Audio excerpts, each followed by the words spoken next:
大家好，欢迎来到快乐手工。有朋友呢在私信上给我留言，我呢7月份的留言我前2天才看到，真是不好意思哈。说是能不能安排做一个挂包哈？今天呢我把它给做出来了。这块材料呢长度13.5厘米，宽度呢11厘米。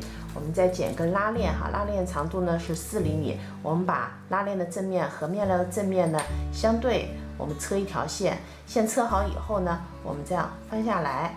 需要车一条窄边把拉链固定住，然后这儿的距离呢4厘米，我们折进去哈。这个光边的地方呢，我们车一个1毫米的窄边。咱们再准备一块材料哈，这块材料的长度呢是13.5厘米，宽度呢9厘米。我们把刚才做好的这块材料啊，这个毛边呢对准这条边，我们车一条线，然后折下来。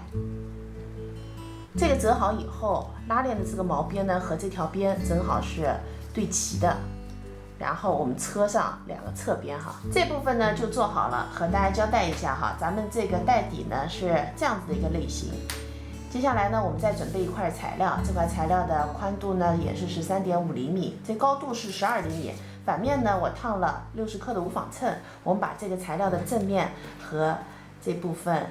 正面和正面相对哈，车上这条线车好以后呢，我们翻到正面也是需要车一条窄边的。这个呢是咱们准备的最后一份材料，这个材料的宽度呢还是13.5厘米，高度是4厘米。我们把材料对折，然后搁在做好的这个材料上边，和这边毛边对齐，然后我们车上这3条边初步固定一下，然后找一个织带哈，我们把织带呢固定在这边哈，中心的位置。我们车一个框框，一会儿这个织带上面要钉摁扣的。接下来呢，我们把材料对折，然后用9厘米的圆，把2个角呢打成圆弧，把多余的都修剪掉哈，然后用织带把边给包掉。我用的呢是2厘米的织带。很快呢，咱们的挂包就做好了。做法是不是很简单？不知道这位朋友能不能看见哈？